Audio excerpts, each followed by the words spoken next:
station, this is Houston. Are you ready for the event?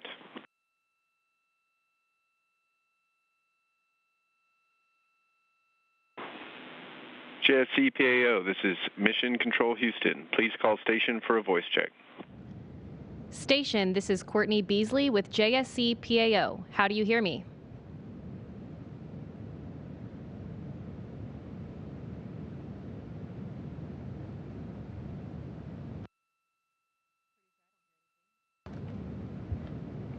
Crew-6, it's great to see all of you today. Thanks for taking the time to answer some questions about your mission ahead of your departure from the station.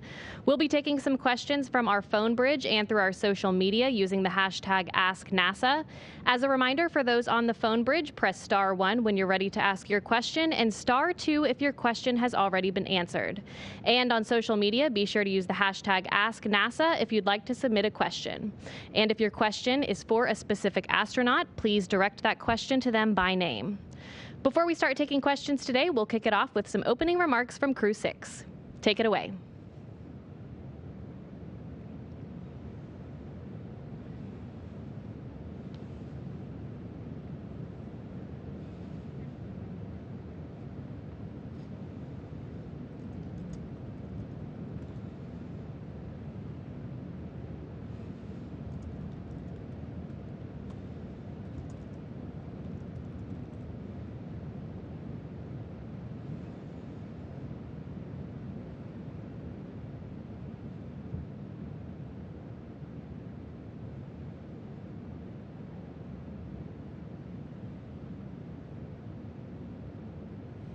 We got a lot done during our mission. We had 2 visiting SpaceX cargo vehicles, the CRS-27 and 28 missions, with lots of science on board.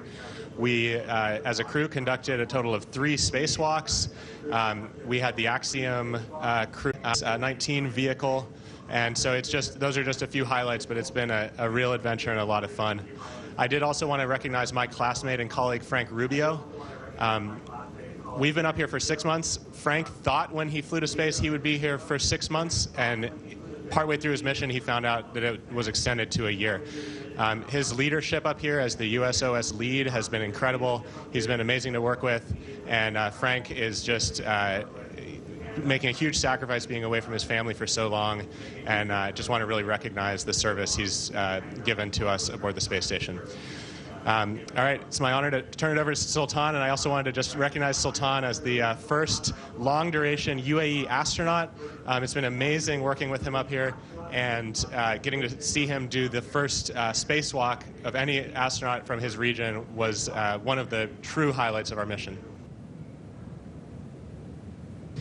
Thanks so much, Woody. And ground, we have an echo here. If you can turn off the mic whenever we're talking. I totally agree with you guys, Steve, Woody.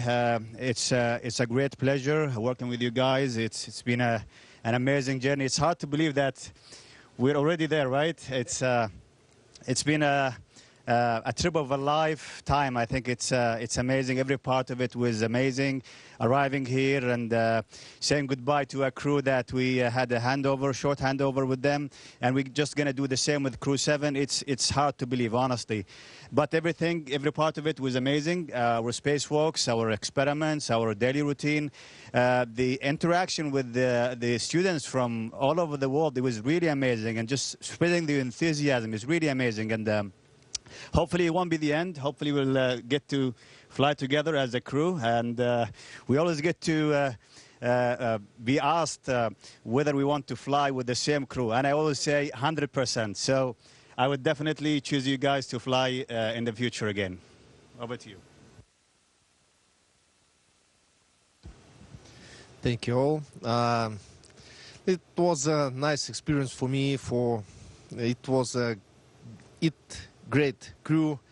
My crew members, thank you for each evening, each day what I spent here.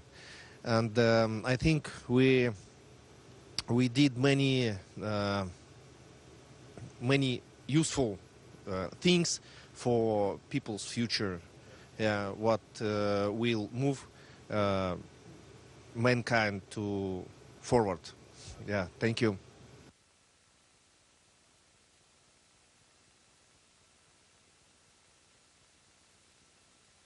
Of a technical difficulty at first, would you please repeat your opening remarks for us?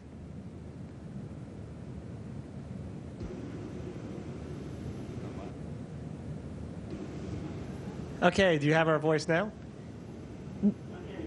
We have you loud and clear. It's just for you, Steve, okay, to do you repeat. Want us to all to repeat our opening remarks? Oh, just for me. Oh. They all said such wonderful things. I'm at a loss for words. I started off just basically saying what an incredible crew this has been to serve with, and what a great group. And I really am. It's been a privilege and an honor to spend time on board the International Space Station with them. Since the first day we started training together, it's been just fantastic. Just can't imagine having a better crew. And Woody recognizing Frank, that was fantastic as well. Frank has been an outstanding leader as the USOS lead, and really set the example for us to follow throughout our 6 months on board.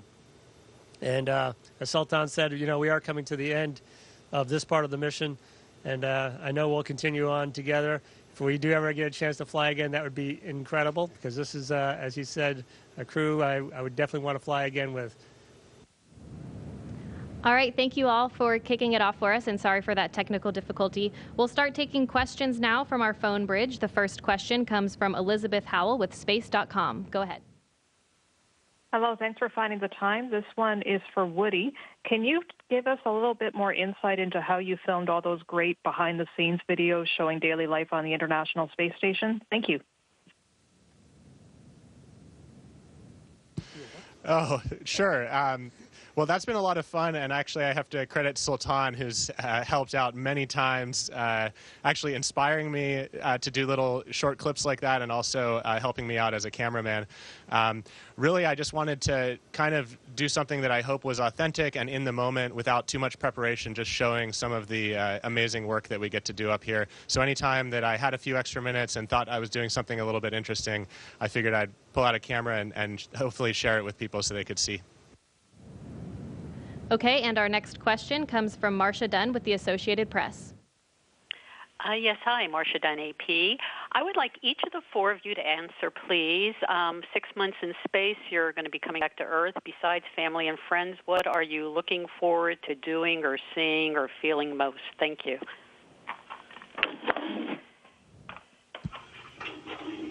I'm looking forward to the nice ocean air and a peaceful, calm sea. That'll be really nice to get back to, and really just getting around and having that experience. These guys already know my answer. I'm looking forward to a real shower.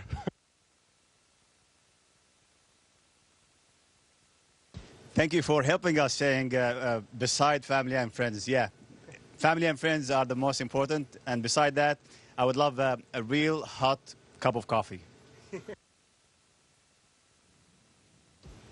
But I think my dream is a bed for good sleeping. I can lay one side, another side, my back. Sleeping. Yeah, sleeping. Thanks. Our next question is from Bill Harwood with CBS News.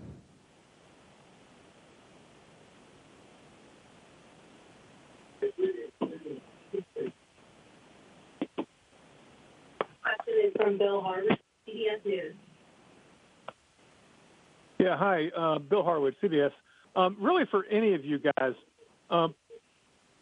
you're speaking about Frank Rubio and spending a year in space. How would you guys describe how you'd feel if someone said, "Hey, you're at the end of 6 months, but hey, you got to stay up another 6 months"? How big of a challenge would that be based on the experience you've had over your 6 months flight? Thanks.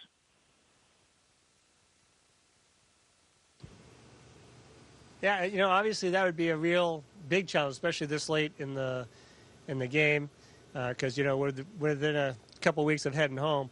So that would be a huge mental challenge to overcome, and not just for me, but also for my family. And I'm sure they all feel the same. That it's a very, very difficult situation to be put in, but ultimately I think my family would be okay because it's the part of the mission and part of the needs of what we have to do. And, I hope I would respond as well as Frank has. He's been absolutely amazing to watch. Okay, our next question comes from social media from Leah. She asks, what was your favorite day on the space station and why?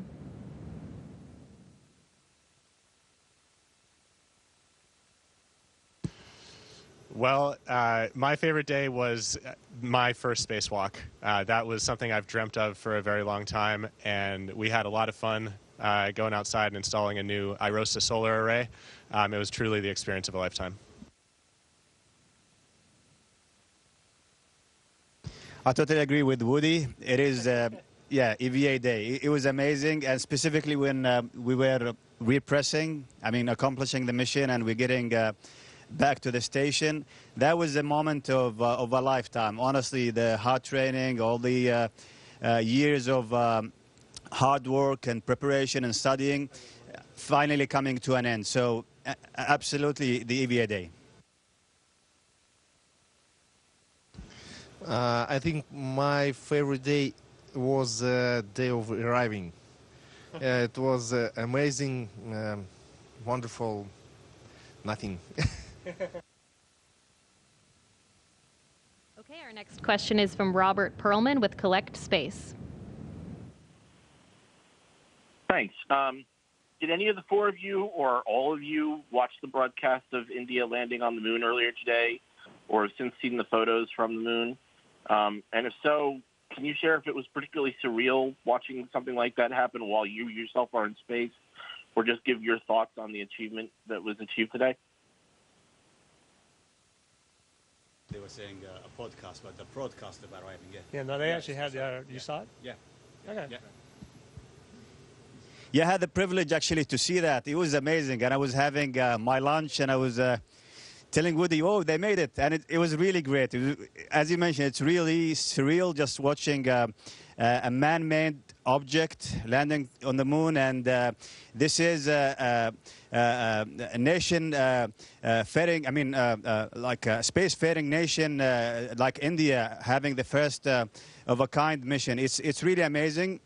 I think it's only the beginning for them, and hopefully many countries and nations will follow the same footsteps. Again, we have an effort going back to the moon, and this is really important to emphasize on the global effort. We can't go alone. We always emphasize on the shared efforts towards achieving one goal.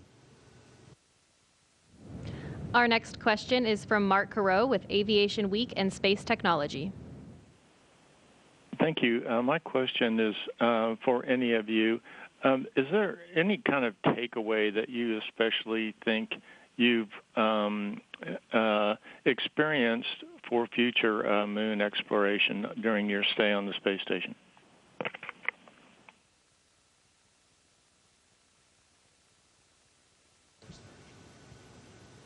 Well, I actually think that Sultan kind of summed it up to the last one. It's incredibly difficult for a single nation to kind of go it alone. So watching the cooperation we've had up here has been really amazing, and really get a chance to appreciate the global effort that needs to be made and how we can all come together and achieve these goals we set out. Our next question is from Austin with Space Explored. Afternoon. This question, I'll give it to Sultan, but really anyone could answer. I'd love for you to talk about the kind of challenges of photography in space, and maybe a little bit, if you want to expand on the overview effect, that feeling of just seeing the world without borders, of the difference between seeing that through a window and seeing it, while you're out on an EVA. Thanks. Yeah, thanks for the question. Honestly, we have plenty of training on Earth on different equipments and different cameras and lenses. So we arrive equipped with the knowledge and the know-how how to take pictures. But honestly, it was challenging in the first few days because you have to, first of all, and I would say three things. You need to have planning. and then patience, and then the technique. So with that, I would say it will be easier for you to take pictures, and it will be easier for you to target specific locations. And regarding the overall or the overview effect is really deep, because you see the planet and everything that you know of, the history and all the actions and the events throughout the history in that planet that you are orbiting every 90 minutes. And it's only protected by, I would say, a thin layer of atmosphere. And it's really surreal, like you're living in a planet that is susceptible to damage. That's why we always say we need to protect it. We need to have good care of it, like collectively, as nations. So that is my view of your questions. Our next question is from Elizabeth Howell with Space.com. Hello, this one is for Sultan. I wanted to follow up on the Chandrayaan-3 wonderful news. Were you actually, as a group, watching the broadcast, or were you notified of it? Like, how did you find out that the successful landing had occurred? Yeah, unfortunately, I didn't see it live. I was only checking the social media while having lunch, and it was all over the news. It was really big, and I saw multiple clips of mission control in Israel. And it was, I think, a nation-wide broadcast. I saw the Prime Minister also watching live. So it was really great watching that achievement. And hopefully, as I mentioned, many nations will follow the same footsteps of India. Our next question is from Manuel Mazzanti. Hi, how are you? Congratulations to four of you on a successful mission. This is a question for Sultan Alneyadi. We know you've been super busy during your stay on the station, but also we saw you on a lot of videos, even in social media, interacting with hundreds, if not thousands of students on live sessions, even answering to your own son. How do you feel? Do you think you have fulfilled part of your mission of inspiring new generations of young people in your country? Absolutely. I think I come from a region where space flights have been like stopped for more than 30 years. We had two astronauts from that region, and then we stopped for more than 30 years. And my mission is a continuation of the UA program. The first mission was in 2019. Conducted by my colleague Hazza Al-Mansouri. So it's a first of a kind, long duration, and I thought I need to deliver and let's say fulfill the thirst from the audience and the youngsters in that region. We need to give a simple scientific answer to their curiosity. So my plan from right at the beginning, just to showcase everything we do here, from science, from the daily life, the routines that we do every day. So I felt like obligated to show that in a real and simple way, so everybody can understand and be beneficial or benefit from the daily life that we do on board the station. Our next question is from Bill Harwood with CBS News. Yeah, thanks. And this one's for Steve or Woody, maybe. What's the one thing you'd want to make sure to explain to Crew-7 once they get on board? In other words, maybe a surprise or two that caught you off guard after you got aboard the station that you'd want to, if not warn them about, at least inform them about. Maybe one or two examples of that. Thanks. All right. Well, I'll provide one, and I'll have Woody fill in the rest. The biggest thing to say is that it'll get better, because when you first get here, when you first get to space, even if you've been here before, that first day, that first couple of days, there's a big transition period, and actually it goes on for about 6 weeks. So patience, and really just keep plugging away, and it all gets smoother, it all gets better, it all gets so enjoyable over the next month or two. Yeah, I think that's really well said. We've actually had a chance to talk with Crew-7 a few times, which has been really enjoyable. Just talking with them mostly about their flight up on Dragon. We are really looking forward to watching Crew-7 launch on Friday morning. We certainly remember our launch fondly, and I think we kind of suggested that it's worth it for them to really focus on Dragon. They've got a dynamic event coming up, and so I'm expecting that they'll be very focused on their launch, their rendezvous, their docking, and then once they get here, the timescales change completely. So they've got a lot of time. We all feel like we want to go 100 miles an hour and put our training to use and be really effective right away, but it's a long road ahead, and so I hopefully have a bit of time to just relax, enjoy themselves, and get into the groove of living and working up here aboard the space station.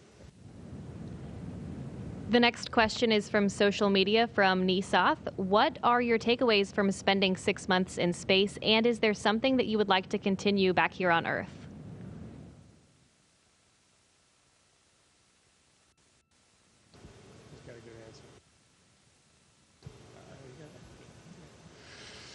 Yeah, I think actually I've heard Steve say this a lot. It's really fun to succeed as a team. And being up here, it really feels like we're part of a team. It's a very diverse team. We have people up here from many nationalities, even more of that coming up on Crew-7. And, we're a really tight-knit, close team up here. I want more of that kind of dynamic in my life. It's been really enjoyable being part of this team. And we also really feel it up here how part of the team we are with the ground. The number of people it takes to support missions like these is incredible. And it's just wonderful working every day with our control centers around the world and all of the engineers at places like SpaceX that support these missions and make them happen. We have another social media question. This one is for Sultan from Ahmed. He wants to know, what is the first thing you will do when you arrive in the UAE?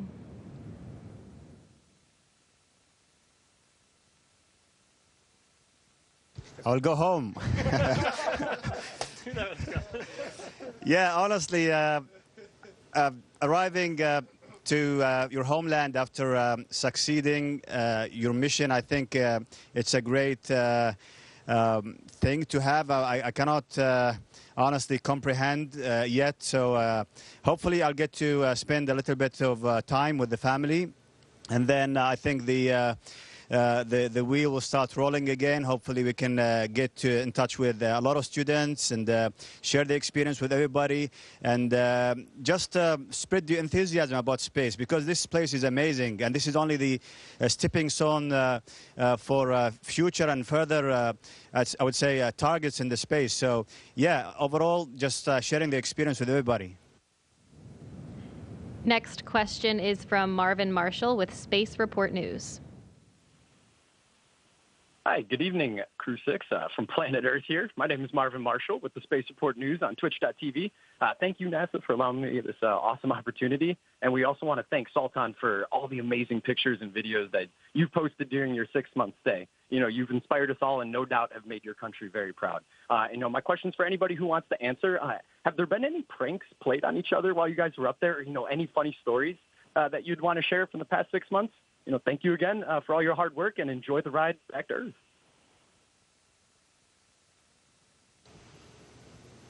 Does anybody want to share any of these pranks, or you just want to? Maybe Woody hiding in the closeout for the. Oh yeah, that's true. Oh yeah, that was good. Yeah, we'll share that one. Go ahead, Woody. Yeah, we've had a couple times where we snuck me, the I believe largest human on the space station right now, into some of the smallest places we can find on the space station. So that's been a lot of fun. And we let him out every single time. Next question is from Robert Perlman with Collect Space. Steve, unlike your 3 crewmates there, you've returned to Earth before, even aboard another spacecraft named Endeavour.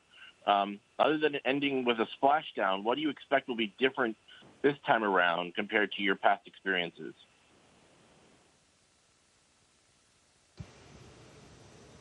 Well, I've thought about that a lot, obviously, through the years. And, by my third shuttle flight, I was up walking around. I was perfectly fine after landing. I don't anticipate having that ability this time. I think 6 months and seeing and feeling what that does to your body, I anticipate really having to work harder, much harder, to get back up to full strength. And that, I think, is going to be the biggest difference, is the physical challenge of it, of getting back down. Mentally, I think the transition will happen pretty quickly. It's a good routine, and we have a good plan set up to transition ourselves back to the real world and back to the office. Next question is from social media from Vebov.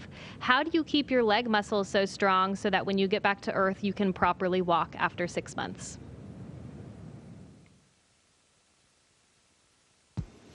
Well, this is a really important question. We know up here on these long-duration missions that we lose both muscle mass and bone density.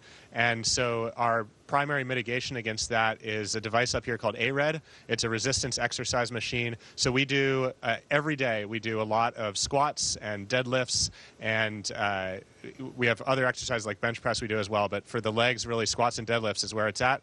We also do a lot of cardio, but that consistency of exercise is really important for setting us up for success when we return. Our final question is from social media from Anna, asking, how did you start your day on the space station every day?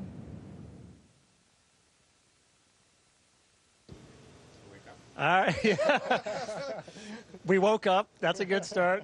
Yeah, so I would wake up. I'm usually the first one up, and I would try and sneak out of my crew quarters without trying to wake anybody else up. I'd head down to Node 1 and grab a cold coffee and read the yesterday's newspaper and whatever the daily plan is.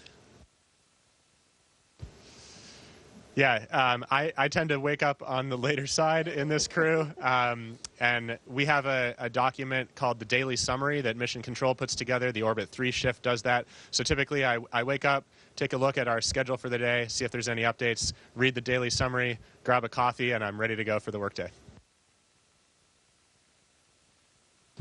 Yeah, basically the same. We have a daily routine that we need to follow, and the good thing is you can prepare. It's not like you're going and drive 20 minutes for work next day. You can prepare the day before, prepare for the next day, so the actual day will be smoother. And actually, it's not only work. We gather every day on the breakfast time and the noon time, and finally we get together with the Russians as well during the evening time, and it's really amazing. We're just like one family working together. How do you wake up? I can add nothing. The same. Woke up and eaten.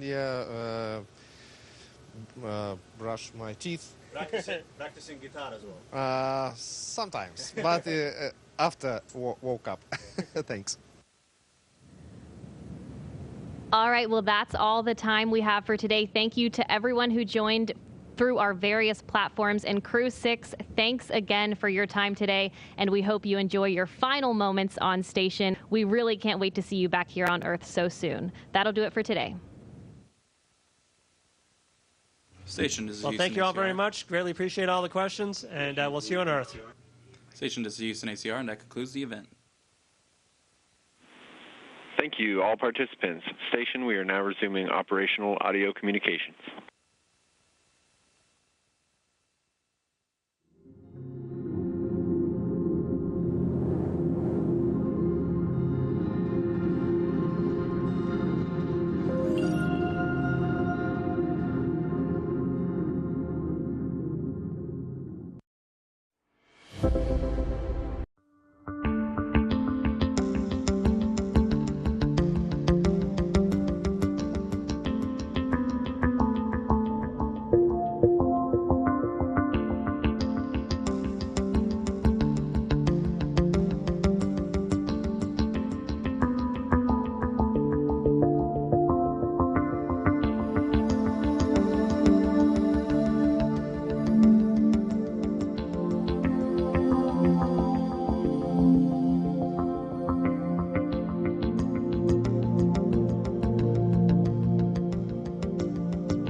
It's a new era of pioneers, star sailors, thinkers, and adventurers. 3, 2, 1, 0. All engine running. Let's go.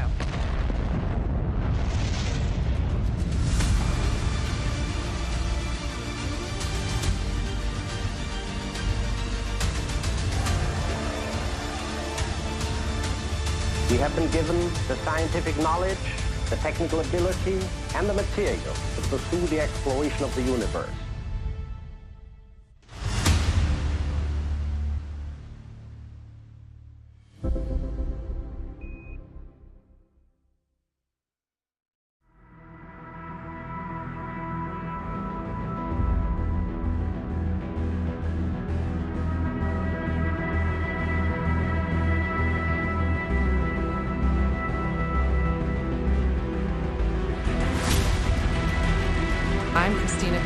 I'm a mission specialist. I'm Jeremy Hansen. I'm a mission specialist. I'm Victor Glover. I'm the pilot. I'm Reed Wiseman. I'm the commander for the